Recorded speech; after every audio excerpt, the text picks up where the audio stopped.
anywhere near the bottom. You have to come back up. Then a guy drops down beside you and starts unclipping shit. And I'm like, what the f*** if he unclips the wrong one before I'm clipped back up? So this is going through your head while you're bouncing up and down. So eventually you're back to the top. You need a chiropractic adjustment. You need your head is so red from the blood flowing through it. And I decided then, and then 2 days later doing the whitewater rafting, that, I might change my risk levels. Maybe I'm pushing life too far. I don't want to avoid risk, but I want to maximize my returns in life, my enjoyment, whether it's and the same thing with investment. I want to maximize returns, but by minimizing the risk as much as possible. Does that make sense? So in investing, the whole thing, the psychology behind being a great investor is you want to maximize your returns. You want to get the highest returns possible by minimizing your risk. And successful investors do that. They're able to increase their returns and decrease their risk. And riding the bikes was a good analogy of that, is that I'm going, okay, I'm just being smart. I want to look after my body. I don't want broken ribs, etc., because that equals pain. So I'm going to still have fun and push it as much as I can, but by minimizing my risk. And preempting. In other words, looking for what can go wrong well in advance. So you're not, in other words, being a defensive rider. A defensive rider is knowing there could be a tree across the track, knowing there could be a four-wheel drive coming around the blind corner, and being prepared for that. Because if you're pushing it and you're not prepared for that, then you can be reckless, and that's where people can get seriously injured. Does that make sense? It's the same analogy with investing, is that we want to be able to maximize our risk, because we say, well, life is dangerous. Let's not do anything and put ourselves in a cotton wool and don't do anything. Is that a way to live life, yes or no? No, there is danger and there is risk. So what we want to do is be intelligent about what we do. We want to maximize the enjoyment of our life. We want to minimize the risk of what can go wrong, knowing that some things are outside of our control. And as control freaks, it's hard to handle, but in life there is. So today what we're going to look at is how do we go and deal with a life of total uncertainty, but feel we're in control without being a control freak. Because being a control freak, if we've tried that, doesn't work either. Does it make sense? Okay, so what I want to challenge you this weekend, not only are you going to learn how to master your finances, you're going to learn how to master your life. And to master your life, jot this down, you need to first learn how to master your emotions. So some of the time I'm going to spend today is how to master your emotions, because if you want to become wealthy, the first step is not the financial strategies. Some people like me, just show me the money, Jamie, just show me how to rent out shares and make 10 grand a month, and then that's all I need to know. Or show me how to do CFDs or trade E-minis or invest in property, no money down. Just show me those things and I don't worry about the psychology stuff. I'll get around to that later. Okay? And we're like that. Is it true? The most common thing that happens when people want to learn about wealth is that they neglect the psychology. How much is psychology out of 100%? Tell me. 80%. And we say the strategies are how much? 20%. But most people are starting, they're thinking to themselves, bullshit. They just say that. Really, just show me the goddamn money. Is it true? I used to be like that. Was anyone else like that? Just come on, just like, yeah, that might be important, just want to sow. But the more you become successful as an investor, the more you study it, the more you realize and go, aha, now I get it. The psychology is almost all of it. All of it. It's so critical. But in the beginning, we don't recognize that. So here's a clue. If you like that and you're not recognizing, just go on faith and recognize the psychology is a large part of what it's going to take for you to produce the results that you want. Make sense? And if you neglect it, you'll neglect it at your peril. To master your finances, you need to master your life. To master your life, you need to master one thing, and that's your emotions. So what I'm going to do later today is teach you some skills and take you through some experiences that will help you improve your emotional muscles. Because most of us are emotionally lazy. True? We might go to the gym and build our physical muscles, but emotionally we're lazy. Culturally, people are lazy emotionally. In other words, in our society, we use usually external stimulants to change the way we feel. Whether that's food, caffeine, coffee, alcohol, prescription drugs, illegal drugs. We use a lot of relationships, other people. We use a lot of external things to change the way that we feel. Because ultimately, if I said to you, why do you want to be rich? Why do you want to be wealthy? Why do you want to be financially independent? Why do you want that? Tell me. What will it give you? What will it give you? Yell out the answers. It'll give you freedom, give you choices, lifestyle. It'll give you a lot of these things, but underneath that, what will it give you? It will give you time. And what will that ultimately give you? If you have financial freedom, what does that ultimately give you? Happiness, certainty. If you see what it ultimately gives you, it ultimately gives you a what? An emotion, a feeling. Because ultimately at the end of it, I mean, do you really want $1 million of pieces of paper with dead people on it? Do you really want that? Somebody say, yeah, I'll take it. It's not really what you want. You want the emotion that will give you. Being a millionaire, gives you an emotion. Most people want to be financially successful for a feeling of certainty and a feeling of freedom. That's what you want. A feeling of security is another word for that. To have that security, that peace of mind. That's ultimately what you want is a feeling. And the key to life we're going to look at today is that most people go for external things that one day when I'm financially independent, I'm going to feel good. One day when I'm a millionaire, I'm going to be happy. One day when I'm financially comfortable, I'm going to be this. One day when I've achieved all the financial success, then I'll be ready for a relationship. One day when I do this and this and this, then I'll be happy. So what we get caught up in is the trap. Jot this down. It's called the trap of deferment. And we'll talk about this tomorrow morning. The trap of deferment. In other words, we defer our life. It's a Western culture sickness. And tomorrow morning I'll give you some strategies around this. But what we do is that we put off our life. We put off our life. We put off feeling the way that we want to do, because one day when we achieve X, Y, Z, then we'll allow ourselves to be happy. And we have all these rules around our life that have to line up. All these things have to occur before we become happy. Some people, you know how it's incredibly difficult for them to be happy. Where you can go, ironically, and you'll be able to tell me the answer to this, statistically, who are the happiest people on the planet? Are they people from rich Western nations such as Australia, America, the UK, etc.? Or is it people from third world nations? You tell me. Statistically, who's the happiest? If you're not sure, it's the third world countries. And so you go, well, Western cultures have all the money, the comfort, all this, and they're not as happy as they used to be. When Western cultures used to be not as wealthy as they were, when they were developing nations. Developing countries are much happier. People in Fiji, are they pretty happy? Go to Brazil, are people pretty happy? Go to Africa. As you know, go into some of the schools, I've been in the schools in Africa, in South Africa, and in Cape Town, etc. And a lot of the orphan schools where the black kids, both parents in most cases have died, usually from AIDS or something, so they have no parents. And you go into the schools to help them out. And I got to tell you, these are some of the happiest, loving children I've ever met. They make you feel so special. They're so grateful. They're amazing kids. You're not an experience. Just go and help out some of these schools over there. They're the most beautiful kids. And they are in a situation where their life conditions around them, they live in the shanty towns. Have you ever been to Cape Town? The shanty towns that exist around Cape Town and Joburg. And so not very nice life conditions. But they're incredibly happy. Yet you could go into Australia or in America and you go and see young kids into schools. Will they be as happy as these kids, yes or no? Generally, no. Will they be as grateful and respectful as these kids? Definitely not. Why? And if we can think about that, why is that case?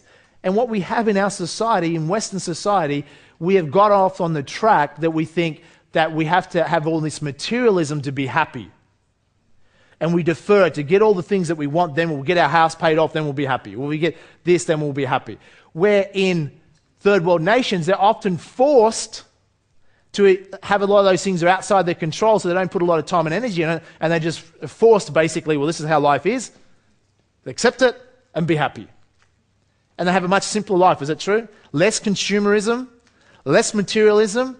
They have much stronger family networks. They rely on the family. They support their family. They work as a tribe or group of people better, where in our societies we become more isolated, more self-centered, more self-focused, and all the things that lead away from happiness. Who's following what I'm saying here?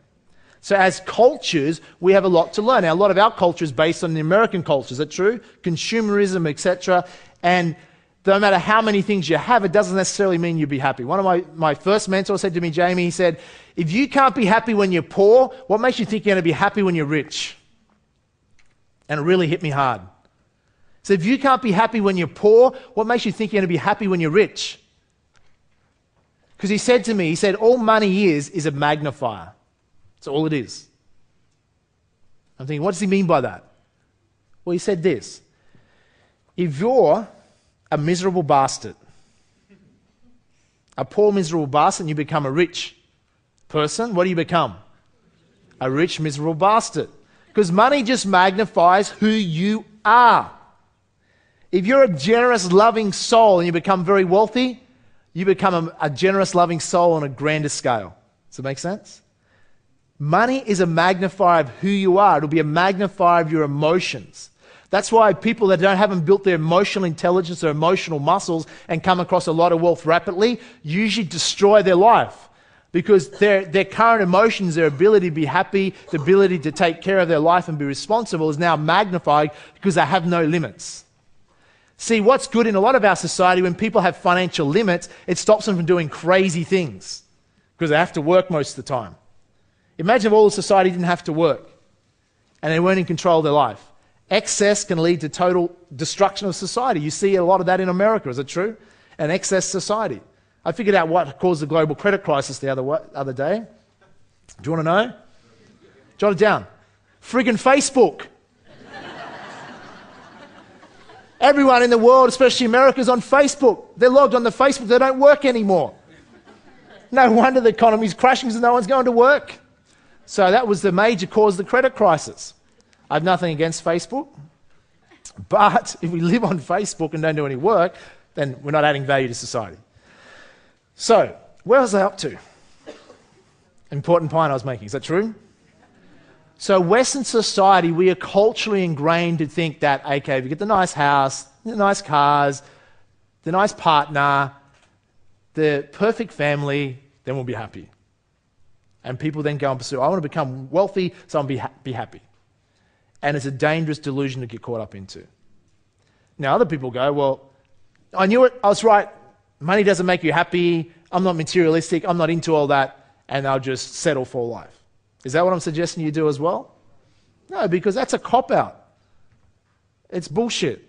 Because it's living in denial. The way to make our lives work, we have to accept the truth. We have to see life as it is. Not worse than what it is, not better than what it is, just how it is. Because we see how it is, then we can do something about it. Making sense? So my point is, in Western society, we don't want to get caught up in deferment, putting our life off. What we want to do is that, yes, money can make you happy if you're already a happy person. Make sense? If you're already a happy person, if you can be happy, and that's what I had to learn. I had to learn to be just happy and content.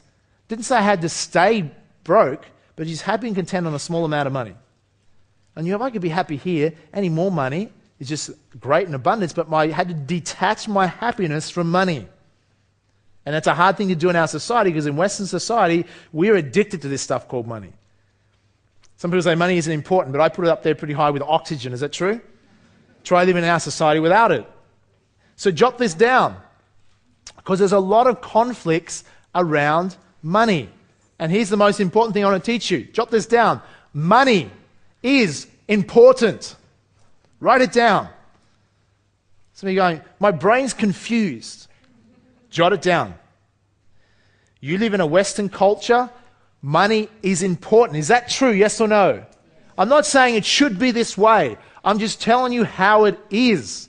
Money is important. If you're in denial and not aware of that, then you'll have some challenges in our society. True?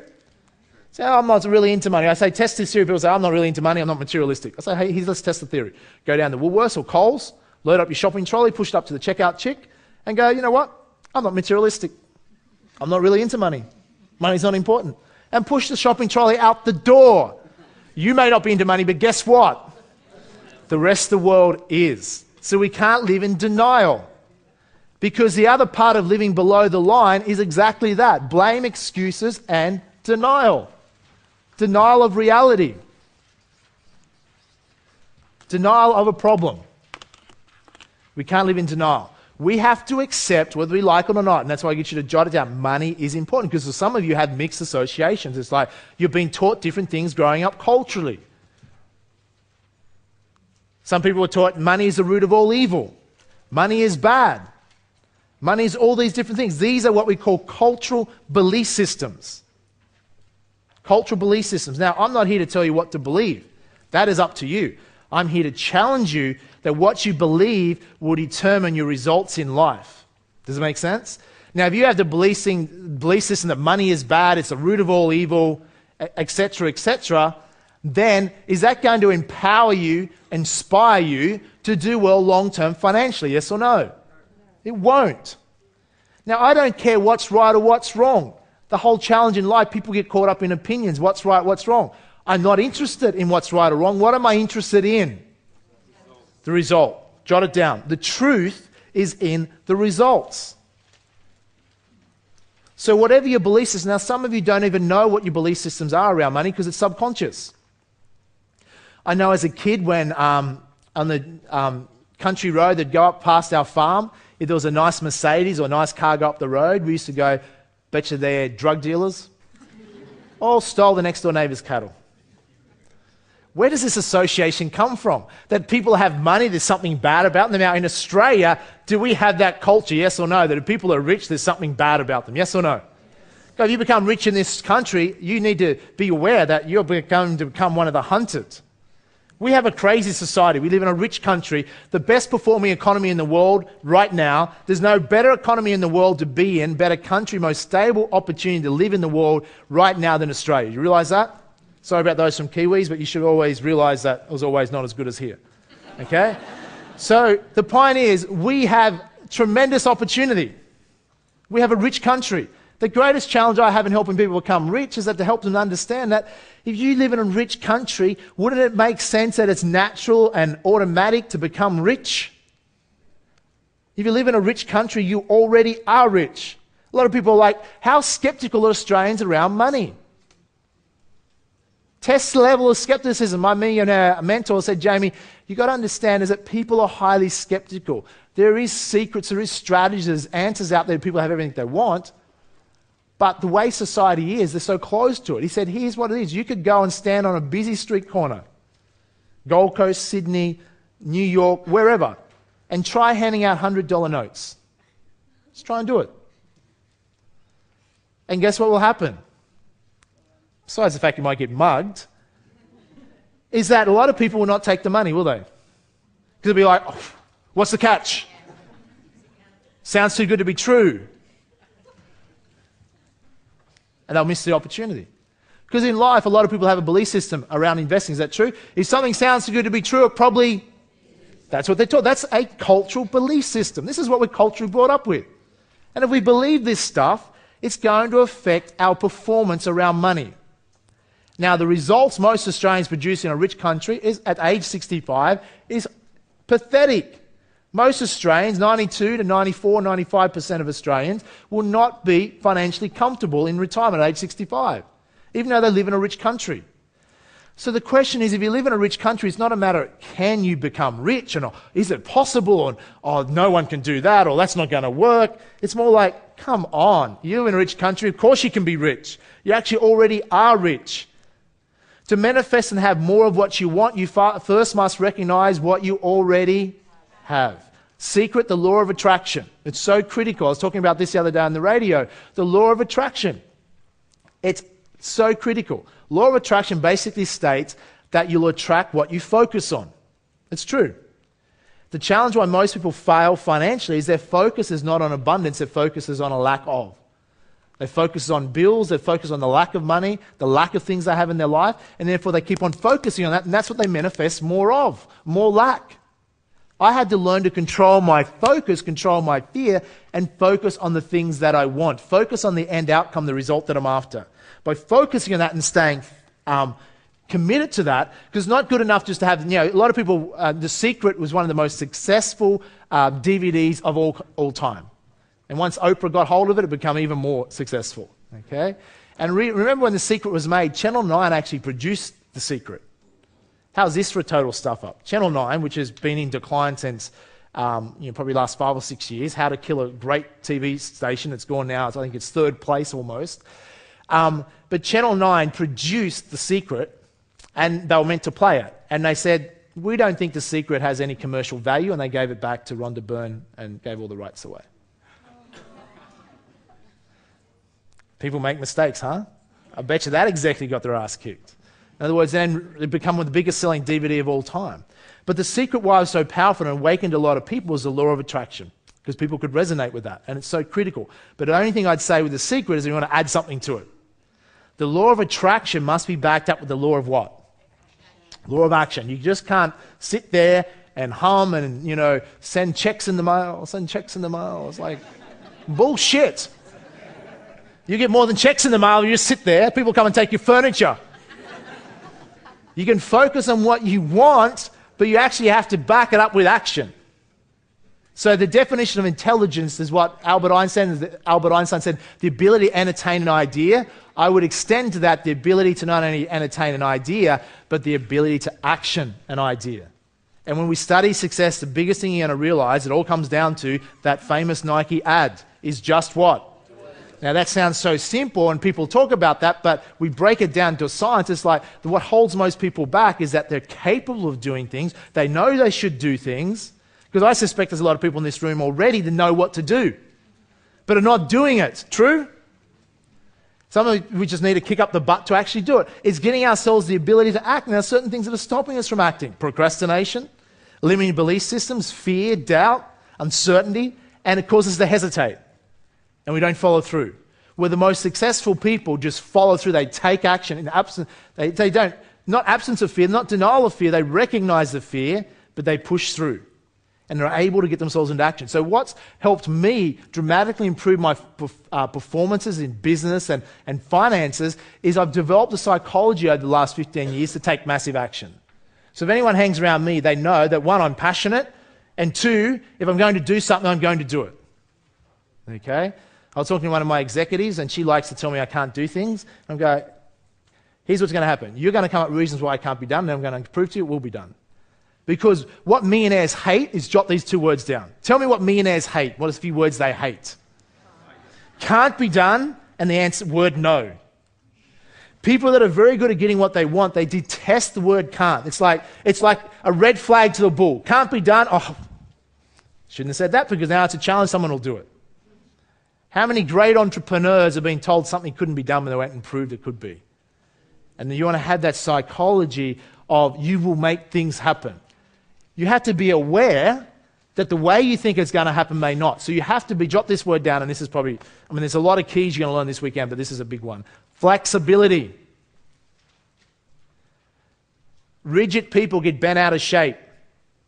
Flexible people don't. Now, this is a challenge for little control freaks in the room, to be flexible, because we like to be rigid. Flexibility is everything, because guess what? How many people whinge about change? Things are going to change. Oh, this is the plan? Oh, but you changed it. Yeah, because life changes. The plan is going to change. If you're so rigid and say, this is what I want, you set your goals. I want X, Y, Z result. And that's what you want, and this is the way you think you're going to get it. If you're so rigid, then you're going to stop life and the spiritual nature of life and success and how it works and the things that we don't understand from actually happening, because you're locked in, you're rigid. You have to say, this is the end goal that I want, and then let go. Let go, and let go of attachment to the end result. Because you don't necessarily control the end result. You're going to do everything in your power to influence it, but you don't necessarily control it. So you have to let go, because you might think to get to A to B, you have to go this way. But life has other plans for you. And it might send you on another direction, and you're getting pissed off. You're frustrated. Life sucks. It doesn't work. It's not fair. But life has a better plan for you. You end up going this way, and you think you're failing.